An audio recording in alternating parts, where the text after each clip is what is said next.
The thickness and dryness of your work will determine the appropriate bisque cycle. You will want to fire slower with longer holds for wetter or thicker pieces, or if you're using a cone pack that is not dry.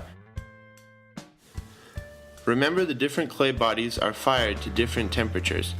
Earthenware is bisqued at a cone 01 or 01, and glazed at a 04, while stoneware and white clay are bisqued at a cone 04 and can be glazed at a cone 6. Button pushing! We have two different brands of electric kilns, Scud and L&L, each with differently labeled buttons.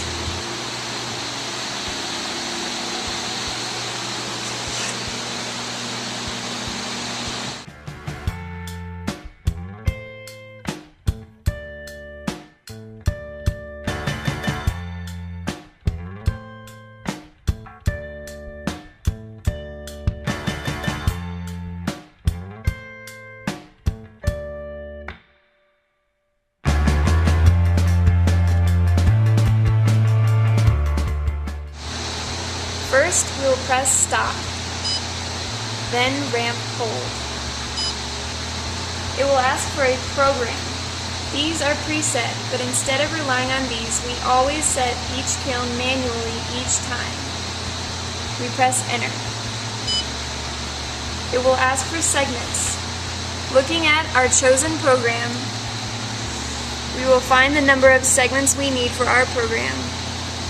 Enter it. Press enter. Next, it asks for our first ramp. We look at our chart and find that our first ramp is 200 degrees. We enter 200. Press enter. Next, it asks for our climbing temperature. Enter. And our first hold.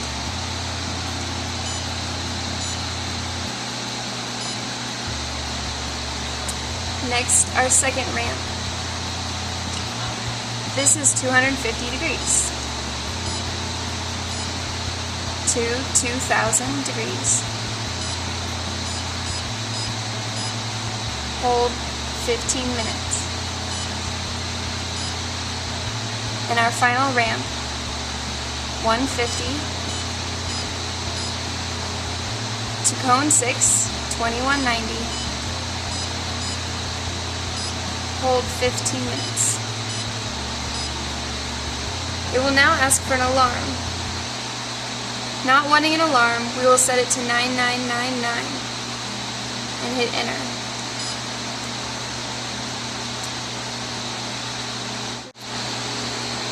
After making sure the lid is closed, we will now hit start. Not! Before starting the kiln, we must first have someone in our kiln group review the program we just entered. This is very important in eliminating errors that lead to underfiring, resulting in bad glaze results, and overfiring, resulting in ruining kiln shelves, and therefore ruining your bank account.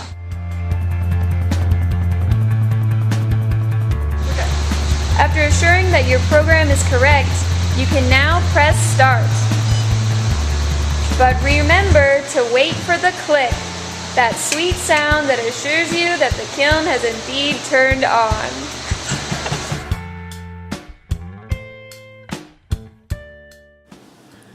If the kiln was at 50 degrees when we started it, we need to subtract 50 degrees from the first holding temperature of 1200 degrees to find out that the kiln will increase a total of 1150 degrees in the first ramp. Divide 1150 by 200 and find that the first ramp will take 5.75 hours. Add 0.25 hours to that to account for the 15-minute hold, increasing your time to 6 hours. To calculate how long the second ramp will take, we subtract the current temperature of 1200 degrees from the temperature that the kiln will be at after the second ramp and find that it will need to increase by 800 degrees. When we divide 800 degrees by the 250 degrees that it will rise per hour, we find that the second ramp will take 3.2 hours. Add a 15-minute hold to that and it will take 3.45 hours. Ramp 3 will take 1.27 hours to increase from 2000 degrees to 2190 degrees. By adding up the time that each ramp will take, we know that the kiln will fire off roughly 10.96 hours from the time it started.